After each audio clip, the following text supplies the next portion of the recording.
Welcome to the Movies to Watch Before You Die podcast. My name is Gab, and I'm here with my cousin and co-host. Dylan. Was that a question? I'm Dylan. Dylan? And today we are talking about a movie that I have nominated as one to watch before you die. This is a movie that I was introduced to probably 15 or 16 years ago. It's a favorite of my mother's, but most importantly, it stars who I would argue is in the top three greatest actors of our generation. And I'd like to revisit that a little bit later. I'd like to revisit you saying of your generation. Well, I guess, it's interesting. I guess I mean that was alive when we were also alive.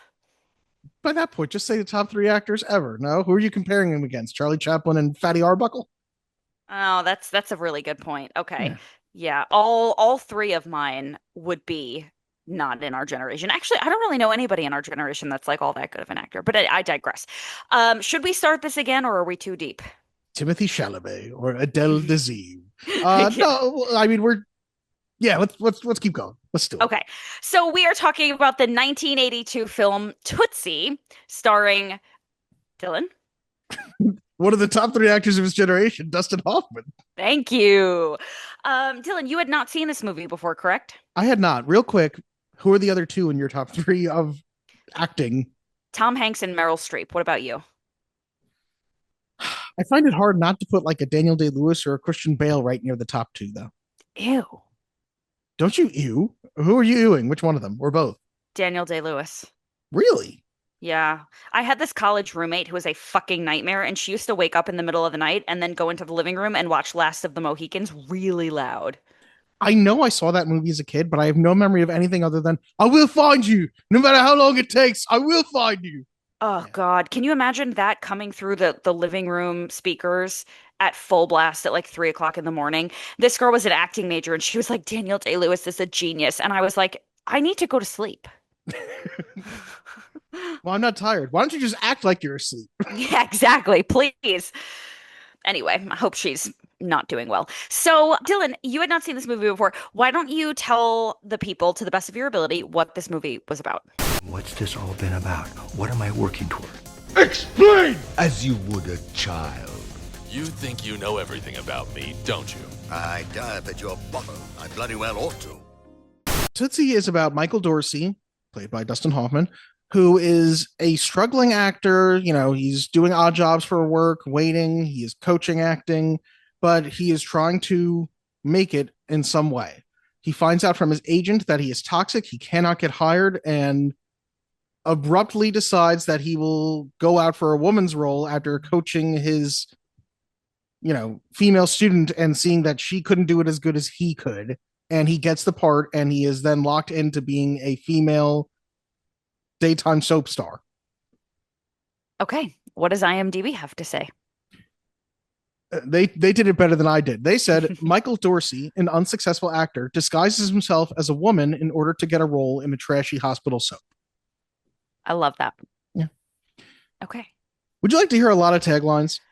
Oh, probably not, but I guess that's what we do now, so go for it. That's most of this podcast now, yes. Little did this desperate out-of-work actor know when he secretly auditioned for a female role that he'd become the hottest star on television. Not even the girl he's madly in love with knows that he's Tootsie. Okay, so first of all, I just want to say I find that to be so aggravating because that's not a tagline, that's a synopsis. And also, thanks for giving away the whole fucking movie. If it has a period in it, if it's two sentences, two full sentences, it's not a tagline. Aggravating. Okay, what else? Dustin Hoffman plus red sequins equals awesome. You know what? I agree with that. Oh, come on. It's not a tagline, but I agree with the sentiment. Okay, we can agree on that. Desperate, he took a female role and became a star. If only he could tell the woman he loves. Don't hate that. Although, again, it's still a little long. He's Tootsie. She's Dustin Hoffman. Okay. It I took me a actually second. really like that one. Yeah, I had to really, really put on my thinking cap for that one. I appreciate a very succinct tagline, and that is succinct, but good. Yeah. What do you get when you cross a hopelessly straight, starving actor with a dynamite red sequin dress? You get America's hottest new actress. Okay. Can you keep a secret? In the next 72 hours, this desperate unemployed actor will secretly audition for the lead role of a soap opera and become America's hottest new actress. No, I can't. Who's doing this? I don't know, but I'm just picturing somebody like, we need some snappy taglines. And it's like, these are essays. You've given me pages. Yeah, honestly. Two short ones left. This is a hell of a way to make a living. Okay, I don't hate that. And I need to look at when it was released. I think I have it written down later, but this Christmas, everyone will know that she's Dustin Hoffman and he's Tootsie. Yeah, I mean, whatever.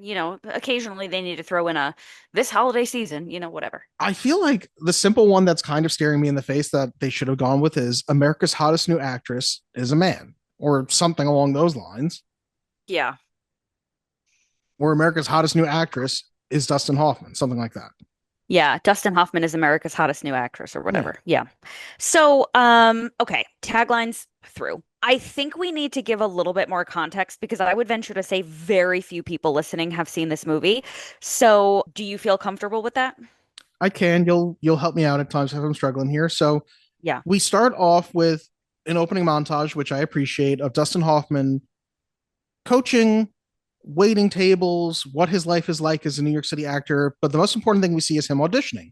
And we see in his auditions that he tries very hard, but he is, he makes his choices very deliberately and he will disagree with the people in charge. And he will also, though, kind of do anything to get a part. But once he has the part, he is not necessarily agreeable. I just want to throw in he reads for age inappropriate roles, old men, young boys. He's really desperate to just get work. Yes, he's reading for a young part. They say we want somebody older. He's reading for an old part. We want somebody. I reversed that, but you know what I mean. They want the age that the part should be. And I just really like at some point they said, we're looking for somebody different. And he just went, I can be different. You know what I mean? Like, I imagine if you're into acting or if you have been an actor, that it's got to be somewhat satisfying to watch and feels somewhat like you're being seen type of thing.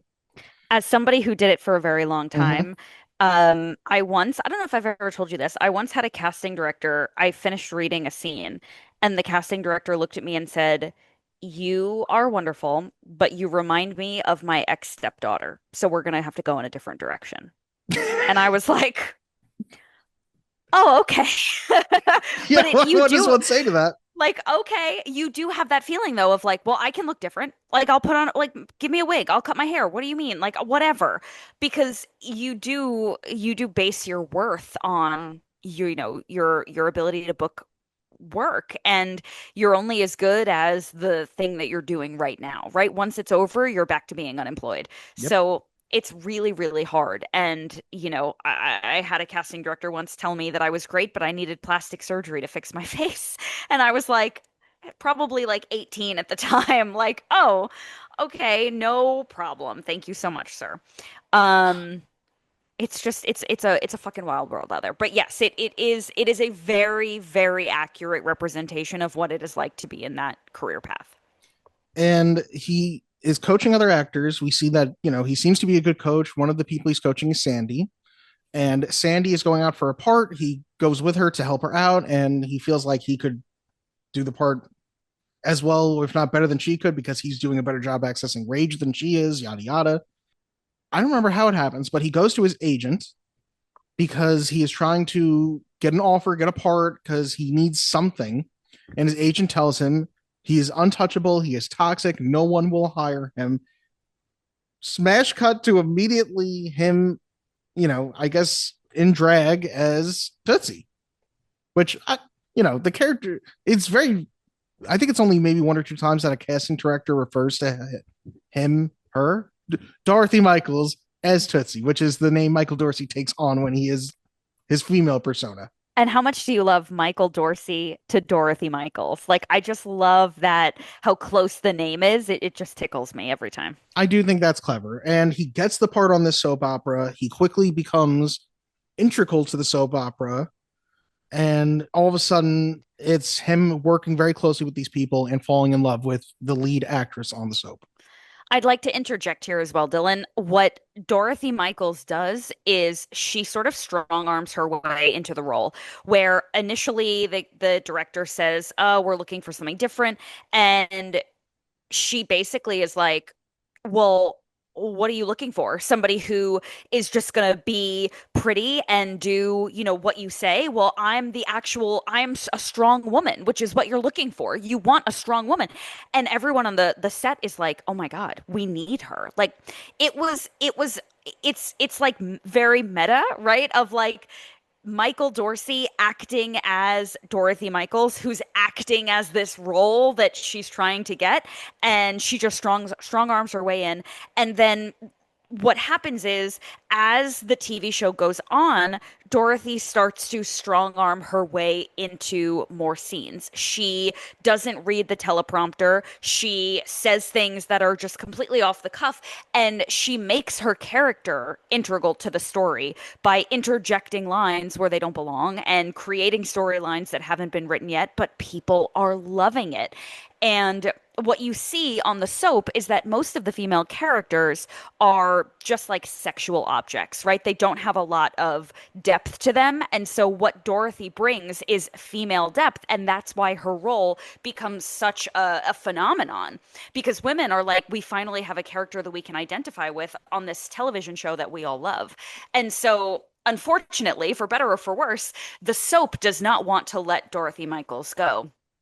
Yes, they pick up the option for Dorothy to stay on for a full year. And in addition to what you're saying, Dorothy also enables the other actresses to be stronger characters and make their choices where they're going to say, well, I'm not just going to read this crappy teleprompter line, which is really not how any television show should be made, with like, screw the writing. But it's Right. I guess on soaps, maybe that's how it works. Yeah. And something that we forgot to mention is that the reason that it was so important that Michael get this role, Michael get any role really, is because his roommate, played by Bill Murray, is writing a play that has a perfect role for Michael. And Michael is convinced that if they can do this play and he can give this performance, that it will help heal his reputation. And so, in order to put this play on, in order to produce it, he needs $8,000. So, the contract for this television show is $8,000. So, he gets the role. He secures the $8,000. And then, of course, because he does such a wonderful job, he secures the option and they keep him on. And he doesn't want to stay on. He wants to leave because A, he wants to do the play that Bill Murray wrote. And B, he's in love with his co-star who believes that he is an older woman. I think, have we given enough that we should be diving into opinion time? Yes, please. Okay. In this critic's opinion, That's just like your opinion, man. Well, I have a right to my opinion, and my opinion is you have no right to your opinion. So I'd like to start by making maybe what is an obvious statement, but I think is worth talking about, which is that this movie, it predates what I think is probably the most popular, like, man dresses in drag for to deceive people for good reason, and that is Mrs. Doubtfire. Yes, this predates your Mrs. Doubtfire's, your Joanna Mans. Oh my God, Corey mentioned that. He's like, "Have you ever seen Joanna Man?" And I was like, "What is that?" He gets kicked out of the NBA, so he decides he's going to play in the WNBA. Yeah. Yeah, yeah, Mhm. brilliant. It's fine. Yeah, You probably saw it on Comedy Central at some point. yeah, I don't need to see it. But it does predate all of those. And I think it's so important in your dissection of this film to understand that it's the first of its kind. And I think that really kind of lends itself to how unique it was and still is.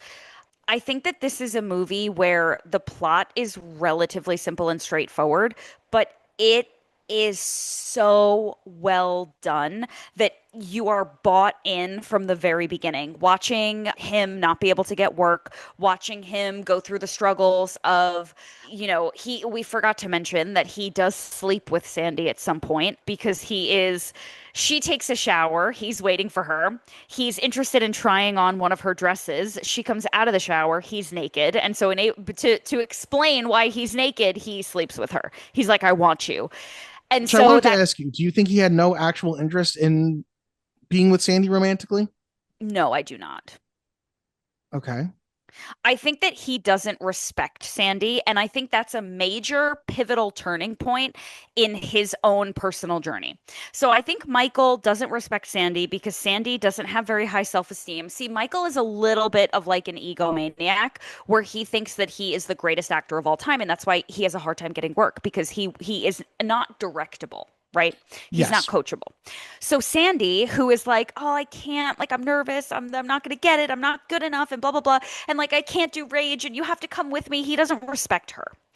And so what he learns in his time as Tootsie is that women are women are going through like they're dealt a Women tough are hand in people. life. Yeah, and women are Yeah. people. Right. And he learns that, and I think that it helps to heal his relationship with Sandy. Not romantically, of course, but just in terms of like I think he has more respect for women and particularly her. So no, I don't think he wants to sleep with her.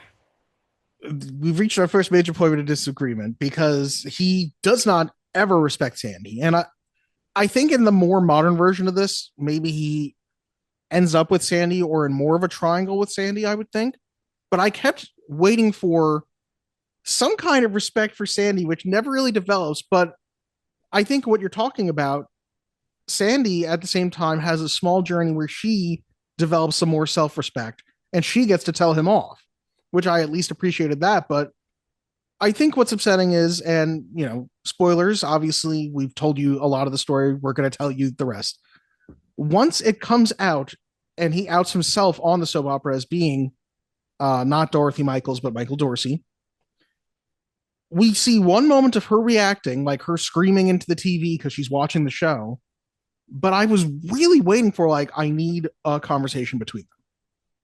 Something where he acknowledges to her what a dick he is, something like that, because we don't get it. And I also was very upset by, I guess we see him doing like spirit gum and putting on a mustache at the very beginning montage and doing a little bit of makeup on himself, but not enough to think he's prepared to Mrs. Doubtfire himself in such a way. So when all of a sudden, like, I was waiting for, he knows somebody who is like a very good makeup artist or him to mention that he has a background in it. And when we all of a sudden get like a hard cut from No One Will Hire You, we'll see him as Dorothy Michaels, I was like, whoa, wait a minute. Like, I was like, how do we get from A to B?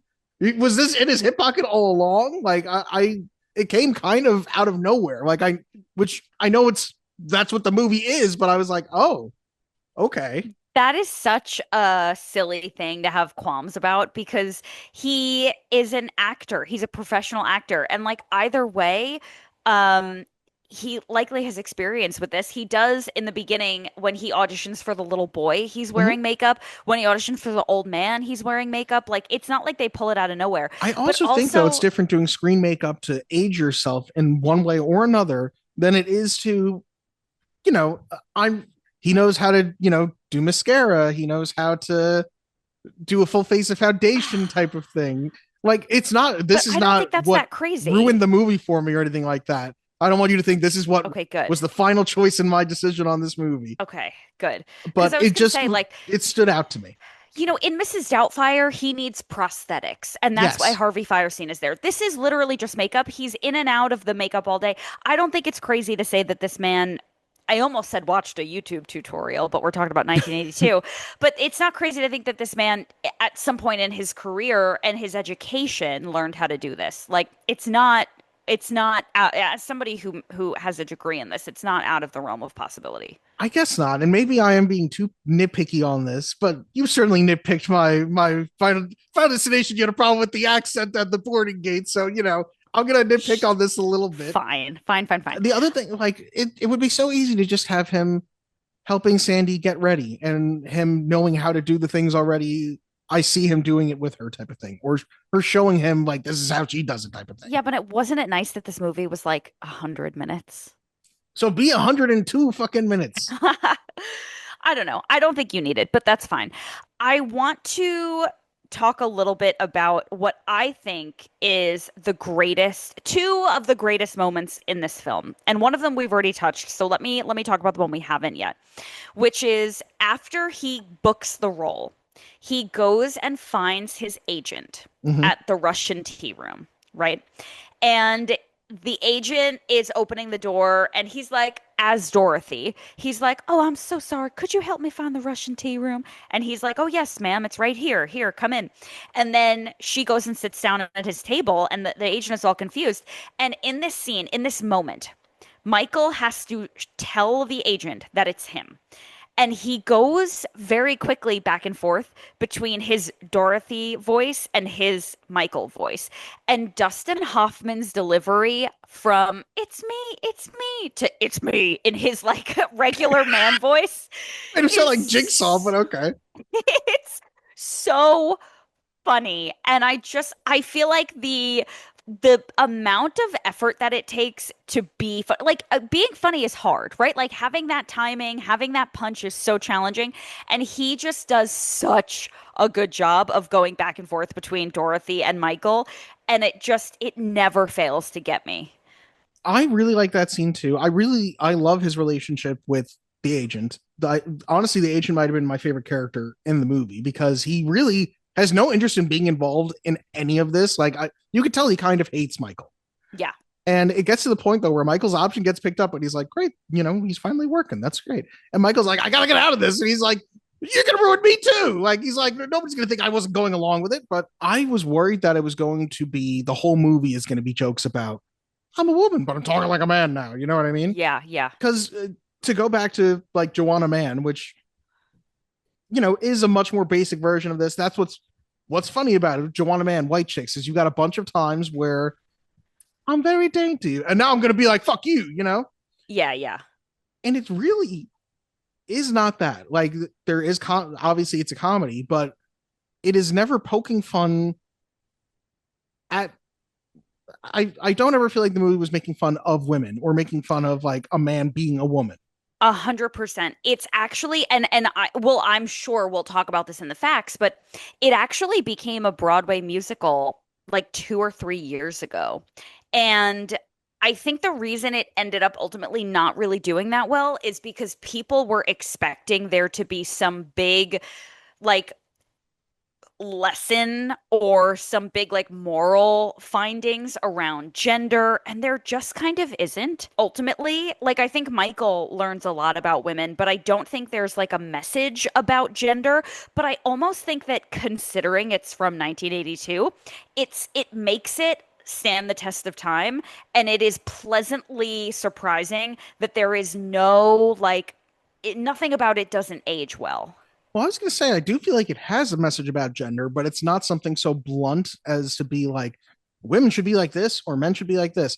But, there's a line at the very end of the movie that Dustin Hoffman says that I was like, God damn, does that sum up the movie really well? Where he says, "I was a better man with you as a woman than I ever was with a woman as a man." Love it. That's it. Love He it. learns how to be a better person by having to be in touch with his feminine side, by having to perform as someone else, to having to be a different person. Yeah, and not to mention having a relationship with a woman that he cannot sexualize. Yes. Like just having to be a person Which I and think is an speak. important part of it because we see at first when he has like his birthday party that he's clearly a womanizer. He's going to each Mhm. woman in the room asking for their phone number, which can't really picture Dustin Hoffman as that much of a womanizer, but Yeah. let's get past that. Also, Dustin Hoffman, I feel like maybe it's because of the makeup he's going to do. His eyebrows are so thin in this movie. I know. I know. I think they needed to prep him. Yeah. You know what I mean? The second scene in this movie that I want to talk about, which I think is more of the obvious choice, is when he finally outs himself. And essentially in the movie, they have an issue where the recording of the episode, because they record all the episodes like a day in advance, right? And that's really how soap operas work. It's very like 24-hour turnaround, which is why they use a lot of cue cards and teleprompters because these actors don't have time to learn their lines. Things are happening like day of. And so, because there was an issue with the film, I think like an intern messes it up or something like that, or Somebody I think, spilled celery juice or something like that. They yeah, say. yeah, yeah. It doesn't So matter. they have to do it live, and every so often they have to do this. We'll But do it live. fuck it, we'll do it live. It Basically, how sucks. it goes. And unfortunately, one of their senior most actors is horrific live. He's constantly like looking at the cue cards, and it's very, very funny. So it's everybody's worst nightmare. But what Michael sees is an opportunity for him to out himself, and nobody can do anything about it because it's live. So completely off of the script, completely out of the reality of the TV show. I believe his character is accepting an award. And so, as she accepts the award in her speech, she reveals something about her sister who was hired at this hospital many years ago and was working on something, and then she died and she wasn't able to complete it. And so she always knew that her brother would come through and complete it. And in revealing, he takes the wig off, he takes the makeup off, he wipes it off, and he's like, I'm Dennis Michaels, or no, I'm sorry, I'm whatever her character's name is. Eddie I'm her Eddie Kimberly instead of Eddie Kimberly yeah. instead of Emily Kimberly. Yes. And he comes out as if on the TV show he's really, which is not far-fetched for a soap opera, but everyone is stunned because whether they're in the cast or they're watching the television show live, they are seeing for the first time that they've been duped. And obviously after that, he is no longer on the television show. But the moment where he is stumbling through this monologue and trying to come up with a story on the spot, and he's obviously very nervous, and he's trying, and everyone around him is panicking, and he's trying to come up with this story. I think when you watch it, and I've said this to you before on this podcast, good acting is like a window, right? If it's good, if it's clean, you don't see the window at all. You just see what's on the other side. If it's bad, you can see fingerprints and smudges, and you're very aware of the fact that you're looking through a window. I almost feel like Dustin Hoffman's performance in this scene is so good that you truly forget that he's not making this up on the spot. Like, it is just an unbelievable performance that is hilarious and nerve-wracking, and just the reveal is so good, and I need to hear what you think about it. From a story standpoint, I kind of was like, I know it's going to get real at some point, so I'm just waiting for it. I do think where it stands out is what you're saying. It's Dustin Hoffman being Michael Dorsey, being Dorothy Michaels, being Emily Kimberly, being Eddie Kimberly. Yes. You know what I mean? Yes. And to me, I'm like, whoa, this is a lot of layers that you're working through at the time. I will also say, the reveal is always going to be the big scene in these movies, movies of this nature where a character is in some sort of disguise the whole time. And it's the one Bill Murray line that really made me laugh because it's the only time we see him watching the show, and he just goes, "That is one nutty hospital." Just the way he deadpanned it, I was like, yes, God damn it, you got me on that one, Bill Murray. And He's it was also so good. His character, the roommate, is Jeff Slater. And at some point, the men start to hit on Dorothy Michaels, which I think is as surprising to Michael as it is to us as an audience. And the male co-star, John Van Dorn, I think is the character's name, but the one who kisses all the girls on the show, follows her home and is very much like aggressively coming on to her. Like the way Dorothy alludes to it is Dorothy was worried that she was about to be assaulted by John Van Dorn. Yes. And Jeff walks in, he introduces himself, and John leaves. But it all leads back to what ends up being a very funny gag at the end when Dorothy reveals that she is actually Michael. And we see John turn to Eddie, Michael, Dorothy, whoever he thinks he's talking to, and go, "Does Jeff know?" Yes, I love that. I love that. Well, what happens is when Bill Murray comes in as Jeff, his roommate, Eddie clearly, I'm not Eddie, John? Michael or Dorothy, or are you talking about John Van Dorn? John Van Dorn. Thank you. Sorry. So many names. John Van Dorn clearly believes that that is her husband or her boyfriend or something. And he immediately is like, nothing happened here tonight. And is like, very like, I'm so sorry. And it is so brilliant when he says that line. How do we feel about Jessica Lange in this role as Nancy? I think Jessica Lange, who is an actress I'm very much a fan of, is fine. I I, agree. I'm not at all blown away by it, which I think is interesting because I'm not. Should I spoil the fact now? Feel free. Jessica Lange wins the Academy Award for this movie. Oh, I did know that. Yeah. That's kind of wild to me. And she's Julie, Yeah. Julie Nichols. Julie, thank you. I think Jessica Lange is fine. It is interesting how young she is in this because I know her from American Horror Story. I also think she has aged so gracefully. I don't know. I Yeah. like Jessica Lange a lot as an actress. Yeah. Another person I want to talk about, keeping it in the Nichols family. Let's talk about Julie's father, Jessica Lange's father, Hmm. Les Nichols, who I kind of found this whole thing to be unnecessary. And this is the character I thought was going to make the pass that John Van Dorn makes, which Hmm. I guess is good that they bring that character back because he is a character we don't have any respect for. Whereas they make her father out to be like this very respectable family man, and he actually proposes to Dorothy, which is crazy because I think the only thing they've done up to that point is dance. Yeah. Which I would hope if you're proposing to marry someone, you should do more than dance with them. Amen. Yes. I kind of felt like the whole thing felt unnecessary, but I do very much like the scene where Michael Dorsey is returning the engagement ring to Les. Yeah. That's the only scene that I felt like made it at all worthwhile. I do really appreciate though that A, I think having her father fall in love with Dorothy just goes to, you know, shore up the fact that people do believe that she is a real woman, like it just gives more credibility. And B, I think it gives it a little bit more like zane than if the only love triangle, love interest situation was happening on the show. Because now when Dorothy goes to spend time with what the hell is her name? Julie. Julie. With Julie outside of work, she is confronted with Julie's father. And of course, Julie loves Dorothy. And this is an older woman that has been nothing but kind to her and very helpful. So why wouldn't she want Dorothy to be with her father? Like it just complicates it so much. And I think it wouldn't be as complicated or as like interesting if the only relationship were, the only like potential issue were with John Van Dorn. You know what I mean?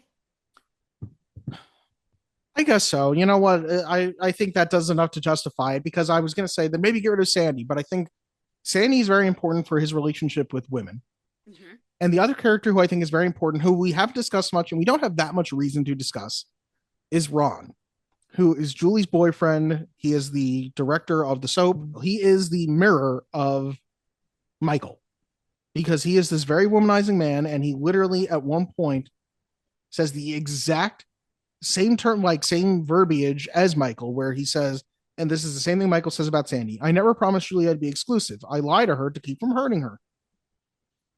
He, at some point, as Michael, says the exact same thing. I don't remember, maybe to Jeff, to someone talking about Sandy. And I just felt Yep. so good hearing that get said to him for him to hear it because it was like, oh, you get to realize you're being a terrible person. You know what I Yeah. mean? I Yeah. think we get a lot of growth out of Michael Dorsey, Dorothy Michaels, both of them. And I think that's something I really enjoy, that we see this character change over the course of the movie. Not a lot of growth for the other characters except for Sandy. And that's why I wanted one last scene with Sandy. But I think we get it. We do get it with Sandy finally getting angry, finally getting to say to Michael, well, I'm just going to feel this way. And I'm going to feel this way until I stop feeling this way. And you're going to have to live with the fact that you're responsible for it. Yeah. You know, good for her because she had to be coached by Michael into feeling rage. And now she's getting to be enraged at him. Exactly. Yes. That's what I was going to say. I also think that, we talked about I think it was The Music Man, about these female roles like not really being very interesting. And I do really appreciate that Sandy is such a fun character. And she's so neurotic and she does have a journey. And I think that instead of this just being a two-dimensional character that Michael is stringing along, she has her own growth. And I think it's really important to the message of the movie, but I also just think it gives more female depth in these roles. And I think it's really important. And it's cool because I don't think it was happening a lot at that time. Yeah, and that's why it feels like Sandy is the more fleshed out woman character than Julie is. Yeah, agreed. You know what I mean? I think Sandy, played by Terry Garr, gives the better performance than Jessica Lange does. Because Jessica Yeah. Lange really, she gets more time, but she's really just there a lot of the time. Yeah, I agree. Yeah, she's sort of like the just romantic lead and there's not a lot of depth. I mean, I definitely think they have like they definitely do a good job of showing Michael and Julie together, or I guess Dorothy and Julie together, where you can see that they're building a relationship. Yeah. And the interesting thing is that as Michael spends more time being a woman, he's able to give Julie better advice on how to handle her relationship with Ron, which is very toxic. And you just know that he is learning so much, and then that's why he's able to be such a good role model to her and give her advice, and that's how she gets stronger. So, when you think about like a good relationship, right, a romantic relationship, you and your partner should be making each other better, right? You should be like helping one another to continue to grow and improve. And I feel like that is exactly what you see happen between these two people. It's just that one party believes that it's two female friends helping each other out, and the other party has romantic feelings. I do also, to give Jessica Lange some credit, I really do like Jessica Lange in the last couple of scenes. Because I was going to say, like, she changed my feelings about the whole movie with how much she charmed me right at the very end with her I miss Dorothy. You know what I mean? And she says it so believably. And so Dustin Hoffman has that final opening to say, you don't have to miss Dorothy. She's right here and she misses you. You know Yeah. what I mean? And additionally, Julie asking about outfits at the very end. It's a very cute button ending. Yeah. And it's a quick ending, but it gets you out on a high. You know what Yeah. I mean? That this could work and can end positively. Let me ask you this. Did you laugh? A couple times. I found myself most amused by his interactions with his agent. But I think the most that I like laughed was Jeff saying that is one nutty hospital. Does Jeff know? I also really did laugh when he is with Les. And what is it he says? Les says, I hope you enjoyed the chocolates. Michael says, I gave them to a girl. He gives them to Sandy. And Les gets this moment to go, so did I thought. You know what I mean? Like, he's still angry at him. Yeah. I don't know. It just does a good job of feeling like a very human interaction. Whereas I feel like if you're writing that, it just should be Les is angry. Les punches Michael out. You know what I mean? Les leaves on bad terms with him. And instead, Les listens to him and he's clearly not happy with him. But instead of going like punch him, he gives him like a little tap on the arm almost playfully. Like he gets over it kind of, which I kind of respect and feels more like a real human way of going through this. Yeah. But as far as big laughs, I'm trying to think of other things that like made me laugh out loud. So there's another moment that I think really deserves talking about, and it's quick. And as they're filming Dorothy in one of their first episodes, I know what you're gonna say. The director goes, how far can you zoom out? I want her to look a little more attractive. And the cameraman goes, how do you feel about Cleveland? Yeah. I knew you were gonna say that was a good line. I will give it to that one. Which again is one of the very few times that it's like, well, she's an ugly woman, funny, you know what I mean? They really don't make a lot of jokes of that either. I also found myself like with a big smile on my face when he and the agent are talking, and this is after he, as Dorothy, has tried to show his feelings to Julie, and it hasn't worked. And he, as Michael, has tried to not show that he is Dorothy to Sandy, and that sort of hasn't worked because Sandy knows that something's up, and he's like having this conversation with his agent, trying to explain to him, well, Sandy thinks I'm gay, but Julie thinks I'm a lesbian. Like trying to explain that like everyone thinks he's something he's not. You know what I mean? Yes. And he's like, oh, she thinks you're gay. And he's like, well, you can have sex with it. That'll fix it. And he's like, I already did. Well, that does present a problem. Like, you know what I mean? It's just like this funny back and forth. I don't know. Out of context, that line sounds bad, but you know what I mean. Yeah. That was the best interactions of the movie, him and his asides with his agent. Yeah. I think there's a really good moment of foreshadowing where Sandy is going to audition for the role of Dorothy Michaels. And she's like, I just know I'm not going to get it. And he's like, why? And she's like, 'cause I'm not right for it. And he goes, why? What kind of role is it? And she goes, a woman. Yeah. And it's like, I love that they're foreshadowing that, like, she thinks she's wrong for the role because it's a woman and he's going to get, it's just, it's good. It's also, it feels like it's a very obvious line, but don't you feel being a woman in the 80s is complicated? Extremely. You know what I mean, Dorothy? I feel like there's no actual women who sound like that. Maybe I don't know enough Southern women, but Dustin Hoffman going, I'm Dorothy Michaels, and I'm just here to talk to you about, I want this part. I want it real bad. I just love how obvious it is that he's not a real woman. It's like the uncanny valley, right? It's like he's so good. And this is the thing. Michael Dorsey is a good actor. He's really good at playing Dorothy Michaels.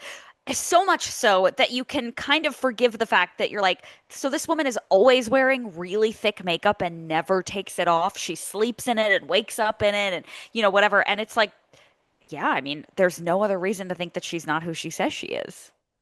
It's really bad for your skin to sleep in makeup, isn't it? Oh, yeah. And presumably it would get all over the pillowcase and you'd wake up and it would be mostly gone. Yeah.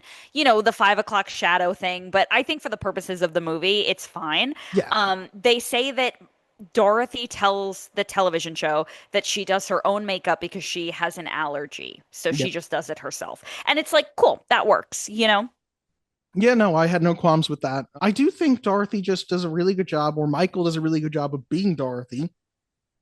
So much so that at times you forget about the fact that this is, Michael as a woman at times. Like at times you're just watching Dorothy interact with other characters. Yeah. And that's because Dustin Hoffman is one of the three greatest actors of all time. Dustin Hoffman, Tom Hanks, Meryl Streep. Who are yours? Oh, you said it already and I disagreed. Anyway. I was just going to say, though, if somebody deserved to be nominated for an award for this movie, it's not Jessica Lange, it's Totally. Dustin Hoffman. Agreed. Yeah. Agreed fully. Okay, that's really all I have to say. Do you have anything else you want to add, or should we get to the facts? Let's get to the facts. I want the truth! Face the facts, ducks. Facts have no place with an organized religion. On the tomato meter, Tootsie gets a 91% with 49 fresh reviews and 5 rotten. The audience score is 81% with an average score of 3.9 out of 5. IMDb gets a 7.4 out of 10. So it makes sense. It was, I guess, a Christmas release that comes out December 17th, 1982. With a $21 million budget, it grosses $177 million. The critics' consensus? Tootsie doesn't squander its high-concept comedy premise with fine dialogue and sympathetic treatment of the characters. Roger Ebert gives it 4 stars and says it turns out to be a touching love story after all. So touching that you may be surprised how moved you are at the conclusion of this comedy. Richard Schickel from Time Magazine, if I had a Schickel, it is not just the best comedy of the year, it is popular art on the way to becoming cultural artifact. Tasha Robinson from The Dissolve, what makes Tootsie a smart, enduring comedy instead of a silly, momentary one is its real sympathy for women. And lastly, Dennis Schwartz from Dennis Schwartz Movie Reviews, I found this polished sitcom comedy to be a drag. Ugh. I do enjoy the play on words. Yeah, but still. Couple letterbox reviews. This one's from Persia. Jessica Lange winning an Oscar for this movie for simply being hot is kind of iconic behavior, in my opinion. I don't really even think she's all that hot. Agree to disagree. Amaya said, more like Dustin Hoff woman. That's all. Bye. That's great. Nora, I think every cis straight man should have to Tootsie before they're allowed to pursue romantic relationships so they can understand how shitty men are to women firsthand. Oh, that's great. Matt Lynch, really good sequel in here about Hoffman's character getting sued into oblivion by the network and successfully using it was feminist performance art as legal defense. Fair. Last one from Demi Adeyugbe. So funny to think about this movie being such a runaway success that it gave us an entire genre of the worst imitators. You don't get Joanna Man, and I now pronounce you Chuck and Larry without Tootsie. Terry Garr, scream queen of my heart.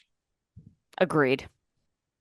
The movie is directed by Sidney Pollack, who also directed Out of Africa, The Way We Were, and 3 Days of the Condor. Do you think we're related to her? To him, Oh, apologies, sir. we are definitely not. Damn. Same spelling, though. Yeah. Screenplay is written by Larry Gelbart and Murray Schiskel, who also wrote Bedazzled, The Tiger Makes Out, and MASH. It stars Dustin Hoffman as Michael Dorsey / Dorothy Michaels / Emily Kimberly / Eddie Kimberly, who you may know from Rain Man, Midnight Cowboy, and Meet the Fockers. Jessica Lange as Julie Nichols, you may know from American Horror Story and All That Jazz. Terry Garr as Sandy Lester, you may know from Close Encounters of the Third Kind and Mr. Mom and Young Frankenstein, which we just did. Dabney Coleman. She's in Young Frankenstein? Yeah. You please to help me with my root sock? Oh, interesting. Dabney Coleman as Ron Carlisle, who you may know from You've Got Mail and, of course, from Recess School's Out as Principal Prickly. Of course. Charles Durning as Les Nichols, you may know from Oh Brother, Where Art Thou as Pappy O'Daniel and the Hudsucker Proxy. Wow. I didn't realize that was Pappy O'Daniel. Mm-hmm. Wow. Bill Murray as Jeff Slater, who you may know from Ghostbusters, Groundhog Day, and Wild Things. And So lastly, crazy. Gina Davis in a tiny part as April Page, who you may know from Thelma and Louise, The Fly, and A League of Their Own. Yep. The movie was nominated for 9 Academy Awards, and it won an Academy Award for Best Supporting Actress for Jessica Lange.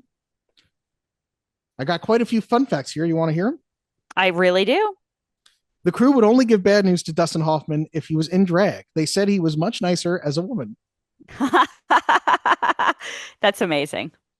Dustin Hoffman tried out his role as Dorothy by passing himself off as his daughter's Aunt Dorothy at her parents' evening at school. His performance was so strong, he actually convinced the teachers they never even suspected. Wow.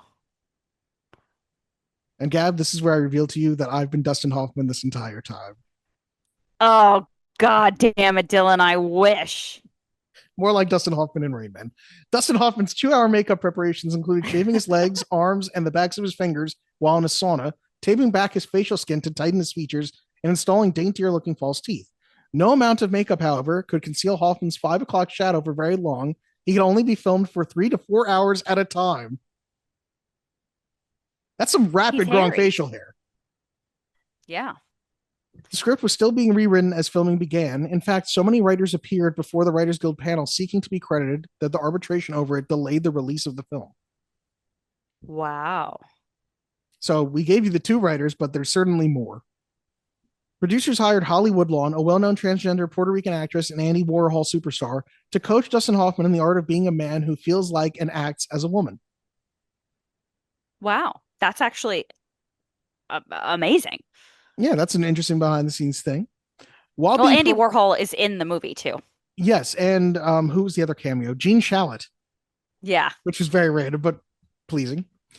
While being profiled for the director's series, Sidney Pollack claimed that Dustin Hoffman refused to continue working on the film unless Sidney Pollack played his agent.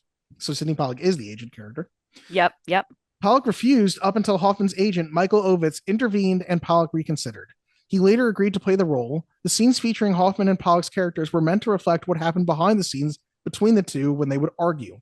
In fact, Hoffman and Pollack quarreled so furiously during filming that they never did another film together. While they did discuss mending fences in order to work on Rain Man, ultimately Pollack declined the director spot for that film, leading to Barry Levinson directing Rain Man. Interesting. I wonder why. Is Dustin Hoffman hard to work with? I feel like he could be an asshole. I could believe it. Oh God, I just want him to be my grandpa so bad. You know, have I ever told you that I have a grandpa list? Go on. So I have a list of people that I wish were my grandpa. Who else is I gotta on the tell list you, besides Dustin number Hoffman? one, number fucking one, all the way at the top, number one, nobody can top it, Elton John. Why Elton John? Because I just think having a gay musical grandpa would be so fucking cool. Okay. Number guess. 2, Tom Hanks, obviously. I think he's a little too young to be my grandpa, though. Yeah, he could be your dad. Yeah. Oh, Yeah. it sucks. All right, he's off the list. Dustin Hoffman definitely could be my grandpa. He's dead, but Paul Newman would be a good grandpa. You know, I don't think so. Not for me. Maybe for somebody else. There's just so many good ones. But I think Dustin Hoffman is probably John Goodman. John Goodman would be a good one. Yeah. Yeah, that would be a good one. Is he grandpa or is he dad? I think he'd be grandpa. He seems like he'd give a good hug. Yeah, yeah, Yeah. just a teddy bear. He'd Yeah. envelop you kind of thing. Yeah. Yeah, yeah, sitting on his knee, you know. Um, How did we get here? I don't know. I just feel like Dustin Hoffman would be a good grandpa, and I would be very upset if I found out that like he was an asshole. Well, I don't think there's anything else here that says more about that. So, Okay. in an interview conducted a year before his death in 2009, writer Larry Gelbart revealed that he nursed a grudge against Dustin Hoffman because Dustin Hoffman claimed that his friend, writer and producer Murray Schiskel, had conceived the movie. In his last major interview given in 2008, Gelbart told Salon.com's Mike Sachs, Tootsie is my vision. Despite Dustin Hoffman's lifelong mission to deprive anybody of any credit connected with that movie, except for his close friend, writer and producer Murray Schiskel, I say that because Dustin appeared with James Lipton on Inside the Actors Studio in 2006 and declared that Tootsie idea sprang from Schiskel's intestines. I don't know much about gastroenterology, but I do know that the central theme for Tootsie came from me. And the central theme was that Dustin's character, Michael Dorsey, would become a better man for having been a woman. That was the cornerstone of the film. All of the other details are just floating around that idea. Wow. Do we believe this man who is deceased? I believe Larry Gelbart. Why would Larry Yeah. Gelbart lie to me? Why would Larry Gilbert lie? Also, you know, Dustin Hoffman, it truly is a good enough actor to be that much of an asshole. And I think that even if he were a real piece of shit as an employee, right? As like a prima donna type, I feel like he would still love and cherish his grandchildren. And I feel like he would definitely give really good gifts. And my college education would have been paid for. So what I'm trying to say is I don't care. And we probably could have gone to the premiere of like Meet the Fockers. That would have been cool. Oh God, that would have been so cool. I loved that movie. Dylan, you know, I forgot in this moment that if he were my grandpa, he'd be your grandpa too. So we're sharing. Yeah, they're co-grandpas. Yeah. Yeah. Yeah, yeah, yeah. Oh God, every grandpa we have sucks. Or is dead. True. This movie was one of 3 movies providing 4 performances that were Oscar nominated for drag at the 1983 Academy Awards, an all-time record for any year. The movies and actors and actresses were Dustin Hoffman for Tootsie, Julie Andrews and the Music Man himself, Robert Preston, for Victor Victoria, and John Lithgow for The World According to Garp. This one I can't picture. Sylvester Stallone was considered for the role of Michael Dorsey / Dorothy Michaels. Oh my God. I'm quite a dead woman. I can't picture Sylvester Stallone trying to do Southern Dame Dorothy Michaels. And lastly, in 1998, it was selected for preservation in the United States National Film Registry by the Library of Congress as culturally, historically, or aesthetically significant. I really started to slur my words like I was drunk during that sentence a little You bit. did. By the Library of Congress. Okay, the Library of Congress because it's irrelevant. If I'm drunk, it's only on Diet Cokes. Gab, that's all the fun facts I've got. All right. Well, Dylan, I'm going to be honest with you. I am nervous. So I kind of want to just like rip this Band-Aid off. So let's get to the verdicts. Do or do not. There is no try. The guilty will be punished. Sentence is death. So I want to start by saying that whenever I choose a movie that you haven't seen, I get nervous because I'm like, oh God, this has to like, there's so much that it has to hold up to. And so when I put it on, I knew I was going to have a great time. But I thought, okay, let's see what Corey thinks because he had never seen this. And this is definitely not his cup of tea. And he tends to fall asleep during movies. However, Corey stayed awake for this whole movie and he really found it enjoyable and delightful. And we laughed and it was great. So I'm feeling confident. But I think what I really want people to take away from this and my argument for this movie being a movie to watch before you die is that A, it is the first of its kind. So Mrs. Doubtfire, White Chicks, Joanna Man, all of these movies do not happen without Tootsie. Oh, thank goodness we have this to thank for Joanna Man. It's top of mind. I think that it does an incredible job of making humor out of a situation that could become sort of like farcical or like the butt, like women or even like trans people nowadays, right? Could become the butt of the joke. And it doesn't do that. It actually doesn't do that really, really well. And lastly, I think it has a really good message about women and life as a woman and how men treat women and the differences between men and women. And I think it is hilarious. I think it is a real, what's the word I'm looking for? It paved the way for films like this.